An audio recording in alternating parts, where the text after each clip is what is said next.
ọnọdụ mmadụ nọ ọnọdụ mmụọ na-abụrụ n'okwu mmadụ na-akagwa ibi ya mmụọ na-akagwa ibi ya ọsọsọ oke osisi kpuchiri ụzọ ọsọsọ biya nwa m onye mdosi onye ibudo oke osisi nwe kpuchiri ụzọ anyị ji wee nazi ya nke ha na Nsụka egugu oke nwa bịa weli mụ oyi mụ bịa welu ugo gị ya bụ odogwu nne ya mụrụ ya nne ya gbalị nne ya kebe ọbụwa akwụkwọ gwa praịmarị gwa sekọndịrị gwa yunivesiti ekwunye chọba ka ọ gara o jere ọtụtụ ebe n'ime Naịjirịa o mere ọtụtụ bizines o mesiri kwunye ya si na ibe nya na-abụ n'ime Naịjirịa ọ bụrụ ibe nya ga-eji bụrụ mmadụ o wee kwunye ya wee nọba United Kingdom ewe ebe abụ ka o si wee chụtazi akara aka ya ọ na-eme taa obodo onye dịka anyị na-akọwalụ nwoke mmanwụ ọgwụ na-eti onwe ya ka nka na-ekwu ibe niile na-emelu uke ha na Nsụka ibe bịa niile egwu unu na nnukwu ibe nne ibe na-emeli United ibe Kingdom bịakwue niile egwu maka gịnị ka m ji kwube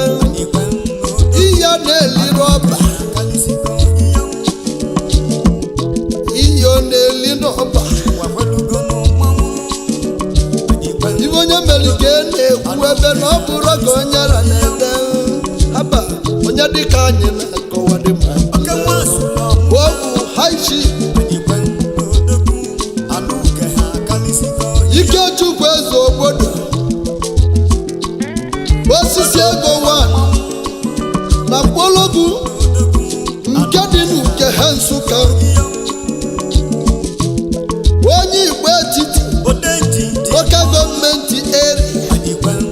n'Enugu steeti ya ka ị ka na-akọwala unu haba onye bụ mgbịlịgba uke mgbịlịgba na-akụlọ ọra na anụ uke ha bịa adịresi ndị uke na Nsụka dịka nka na-akpọ CEO Asia Gold Hotel and Suites International Nigerian Limited Bọka ọkasị ibi ya mma Asia Gold ebe anyị na-enwe n'obi ọcha omeli mma ga-eme n'ọzọ CEO Icon Max Paint and Chemical ị na-arụ n'obodo niile Paint and Chemical Industry ọ bụ ezi oyi anyị mebeli ya ka o wee dịla anyị mma ewuwe onye na-ekwu nwere iwe na-eme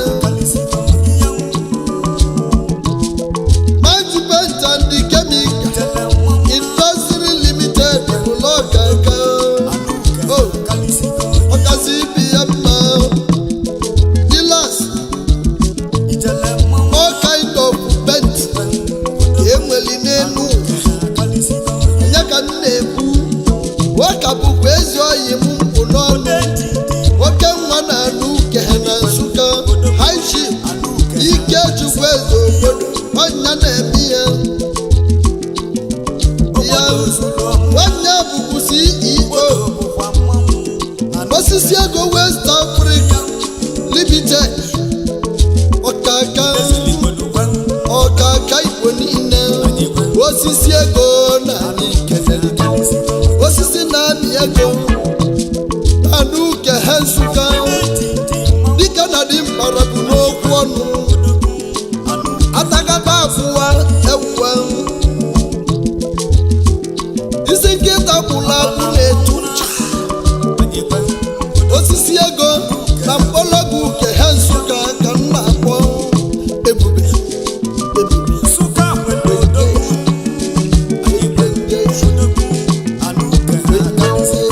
ọnwụ na-aka ibi ya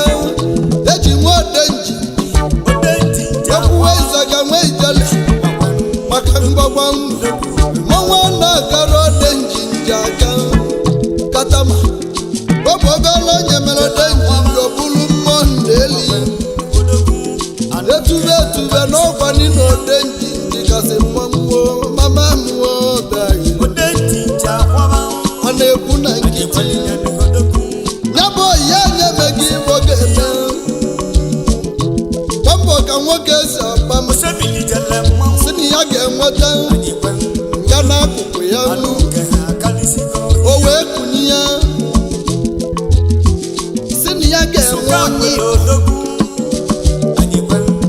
o wee jebe ebe haishi Michael Ugwuadeke Ozeze nne ya nwanụ na mkpọrọgwụ nke ha na Nsụka ọzọ chọjọrọ okwu nke ha Nsụka ya na lọlọ misisi nwunye ya nwanyị mma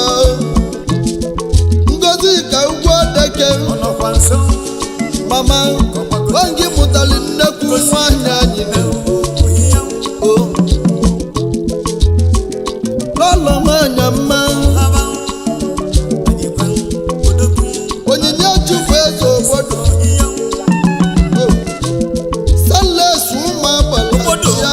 salesi ụmụ anya nke ka anyị na-akwa ebe a salesi ụmụ nwanyị niile enwere na United Kingdom enwere na United Kingdom na mkpọlọgwụ nke ha Nsụka onye bọgasị agasị ịmụ ụmụ nwanyị agbara n'aka ibi ya nwanyị mma asụ osisi ego nke ha Nsụka anyị keneli gị mma tụgo ogbo n'ugwu ara eze nwanyị mmiri nke na-ebi ya eze ugo dị ya ngịga nna-akpọ eze ugo dị ya bịa weli onye bụkwa omenwa dị ya ya wee anyị na-etu eze oyi m Chief Ikechukwu eze Ogbodo alụso mezuru okwu mbosi na mkpọrọgwụ nke ha na Nsụka n'Enugu steeti niile a na-esi onye nwere Igbo bụ mgba alụso oju na-eme ọgụ Chief Ikechukwu eze Ogbodo alụso oji moto eme ọgụ Chief Ikechukwu eze Ogbodo ala ọgọ gaa n'iru ọnụ na-ekwulu Igbo na United Kingdom ọ dị ka ya nwụ na mkpọrọgwụ onye Chukwu ga-ahụ ụgwọ ịgbọm ị na-emela jidekwa eke iji wee gwozie mmene Nsugbe na ekele wee gwozie mmene Nsugbe na ekele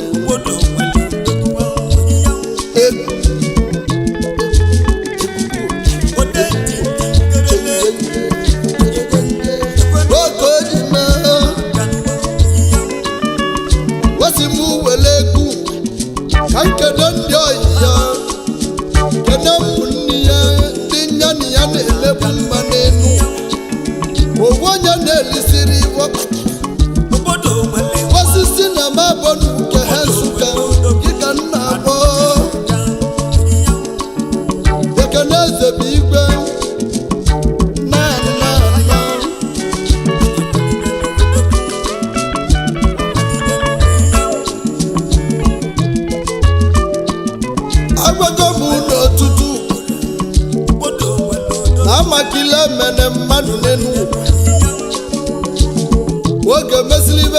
chi egwu na ndị ilo na-asị Charlie na oyi mụ na ya na ndị oyi ya kawa mesi ya ụwa ka esi eme ibe niile na-emelu ka he Nsụka ibe chewekwa na oyi mụ maka na onye mere ogogogo na-elu ụlọ ebe bụ na o ji moto eme na-enyekwa ego setụlụmentị na-alụlụ mmadụ ụlọ otu na-eme n'ebe ọgọ dị n'iche n'iche onye ka ọ dị na anaghị akwụdolu mmadụ kwụdolu n'oyiwu iwe niile na-emegbulu mụ bụ prọfet ndị egwu na ana Igbo ibe ezigbo ibe kwụmụ na-azụ na-asụrụ n'oyimezi ije ewele ka m na-ekwu okwu ya eje anabụrụ gị isi ike ezi oyi ka ajọ nwanne n'enugwu anyị o jide onye mmadụ oyibo ka ọ ga-eli akọnarị ya na o si m wele ekene kwali kotu mgbe si ya na o nwere ụdị agwa eji mali Igbo o nwere ekike eji mali Igbo nke ekike ndị Igbo ya bụ ana m awa na-enwe ekene arụbi na-egwu m ewu ya wee na-eme o si m keneli ya High Chief Michael Chukwuemeka alụsị bịala ụwa n'ọma obodo ụba ọnwa enwere obele onye ka a na-etu akụmesiri bịawa n'ọvụ ọma Aruvaluezeama nwanne gị na-akpọgo Aruvaluezeama nwanne gị na-akpọgo akụmesiri bịa onye ọmụ kedị n'ahịa mmerimụ na Anambra steeti ewee na anyị ikele ya bụ oyi anyị dịkwa otulodi onye bụ CEO Senator Emik Enterprise ọkaka ya bụkwa CEO Sibudas Choice Merchant gị ka m na-ekwe ekene onye bụkwa CEO Unique Hondos oke nwa n'ọma ọka nka na-akpọ ibe niile eji alụ ụlọ oyimu na-enwe ya na oyimu nwere ya eme ibe niile eji malibu dị materials ọ na-ele dice ọ na-eme import ọ na-ele dos ọ nọ na plumbing material ọ nọkwu na mabụ ọ na-atụkwu n'ịmabụ o nwere isi ọnọdụ n'Edo steeti nwanne nke m o nwekwuru isi ọnọdụ na Abuja ebe a bụ ka a kpọrọ bụ ranch office nwanne mmadụ n'ọma delude mmanwụ ji egwe ekene Aruvaluezeama keneli gị gaa n'iru ana m agwa n'ebe ya bụ ihe anya anyị ka na-etile High Chief Ikechukwu o si m kenekwuwe ezi oyi ya Honorable Oliver nwanne bụ ike Okenna eze n'ichi meleze gị ka nna ekọ dike mba Benet ọgale na-eso mma n'isi ya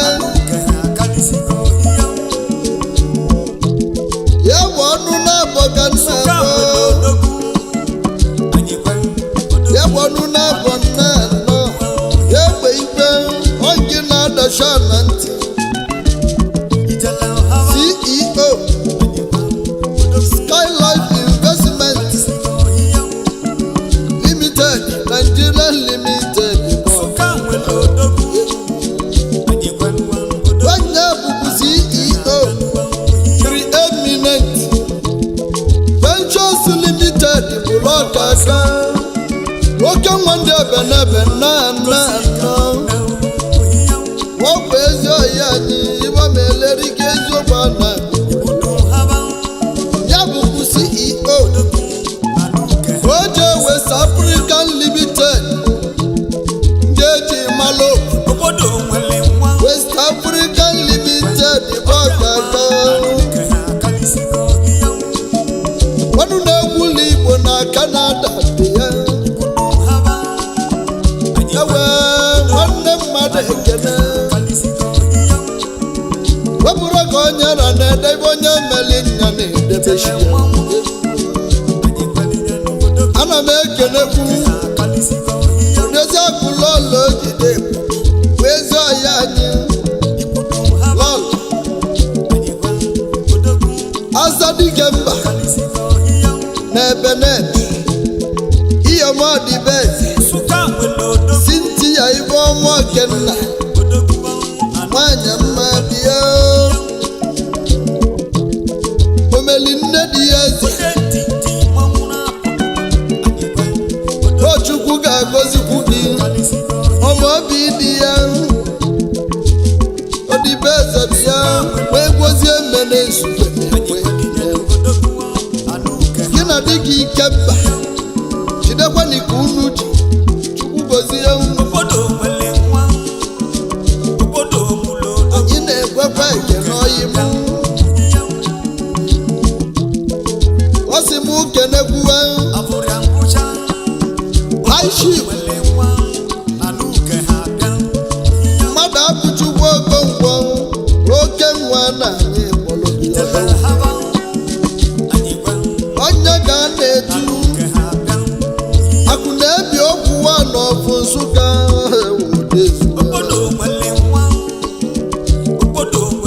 akụ na-ebi okwu nọ na Nsugbe nwee gbozie mmene Nsugbe na-ekwe ekele onye ama ọzara n'otu na Nsugbe ya dị n'Enugu steeti nwanyị na-akọwa maka ya bụ oyi mụ na-edozi ibe dị n'omenala ọ na-akwado obodo ka omenala Igbo dana n'ana ebe ọ bụ na ọ na-etinye gị ya ọ na-etinye ije ọbị ya ya bụ na ọ dị n'Igbo dị n'oyibo oke nwa bịa yiri m eziokwu na mmanwụ ya bụ oke nwa nnekwe ekene otu ogbe na-azụ na mmiri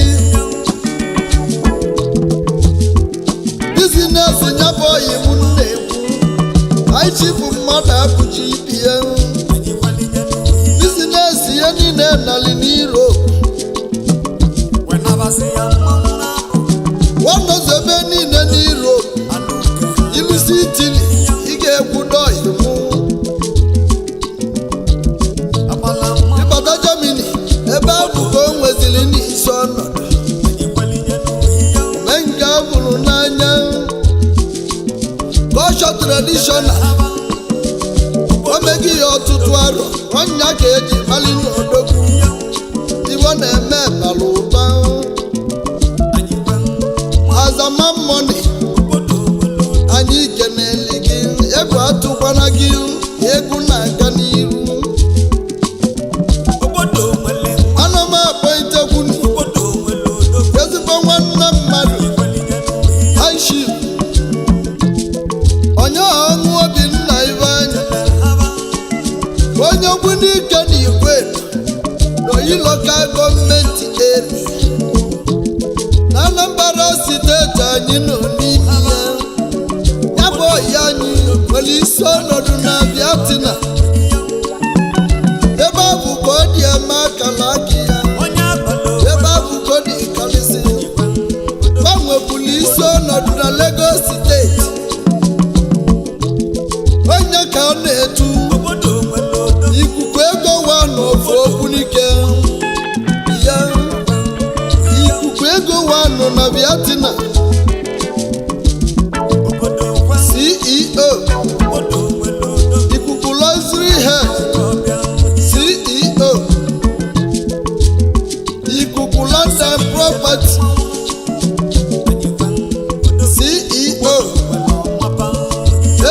bank manager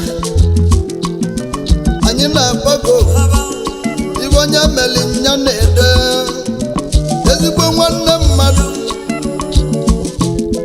ikuku global club on the tower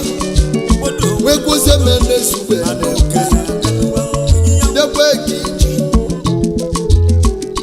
ije awala bụ ọgbọ nna olu gaa n'iru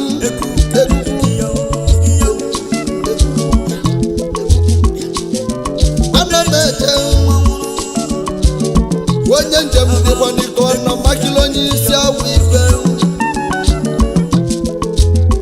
ya bụ ya anyị si mụkpọ itewe kwuwe obere nwa anyị ịdụ ụwa mma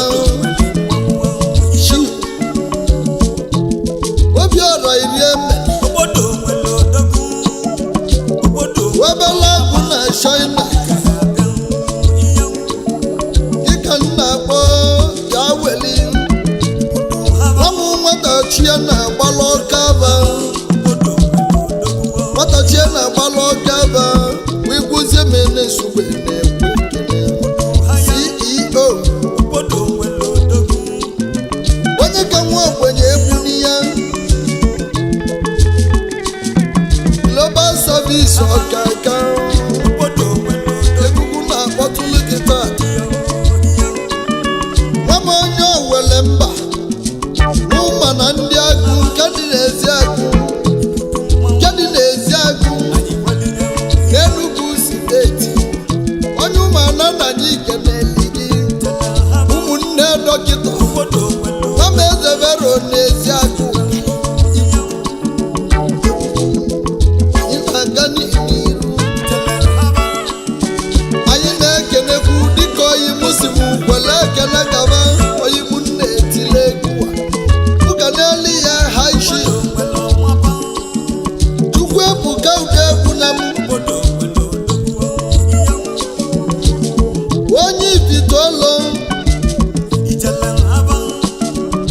onye ibitolo na Naịjirịa n'Enugu steeti CEO Bugasi Lightning nke nna agba enwere na Alaba International Market kedụ na Lagos steeti amụ Bugasi na ekene ka anyị ji agụ Igbo nọ na Alaba kene libi ogologo ndụ na-arụsi ike ị na-aga n'iru anyị ka na-eje n'iru ụmụnne tile egwu si mụ kenekwuwe Chief Uchenna ugwu nweze dị ya aka ndị Monica nna akpọ odogwu na New Delhi India dị ya ọrọbụ na New Delhi India ka ị na-achụ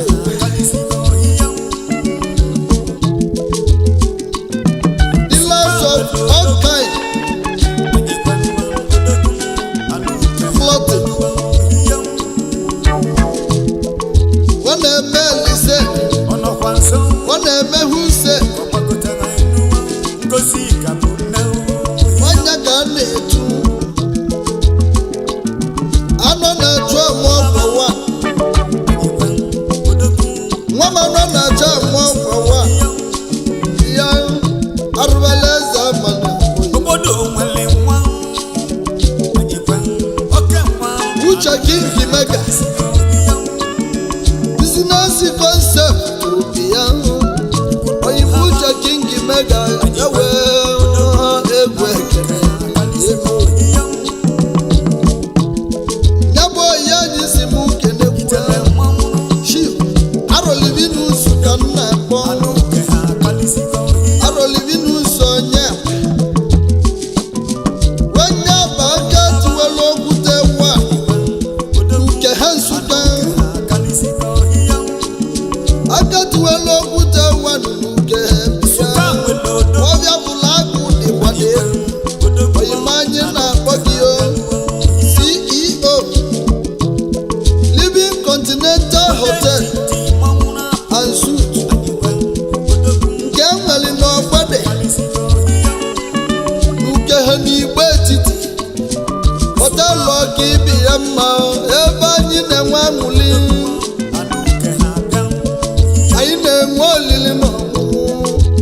Morganu ka nna ekpo ọnwa Morganu bịa welu ugo gị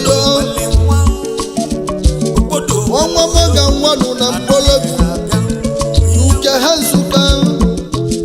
isokwu na ndị anyị na-ekwe ekene CEO Nebireki Oil and Gas Nigeria Limited Nebireki Oil and Gas ya anyị na-ekwe ekene ọzọ nwanne ike worobu na France Europe oyimu ka ị nwere isi ọnọdụ gị ebe bụ ka ị na-achụ akara aka gị wee gwozie menesu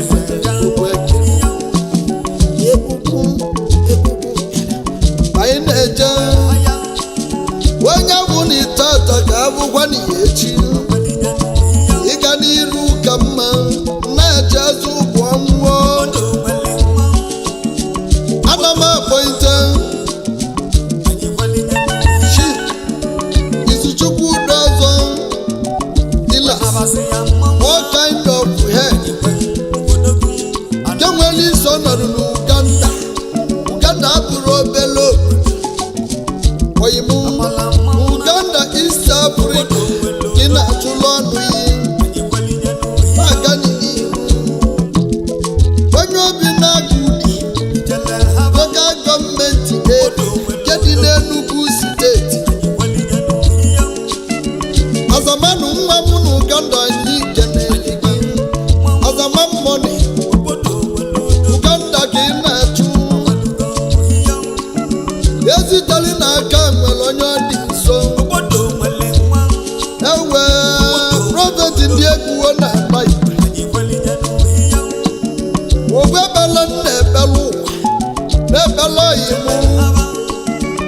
IGP Ikechukwu na ndị oyi ya ogologo ndụ nara isi ike ka m na-ebe onye bụrụ tata ka abụ n'ihe echi eze mmemme omegworo na omezi m omebe n'ogbo obe n'ogbo ome ya bụ Chukwu kelu ụwa na ndị ọdịna gozie unu ncha nye unu ogologo ndụ egwozie m Nsugbe onye mụ na ibi ya egwu atụkwa nnu egwu emezie na ụmụnne m egwu tọlụta na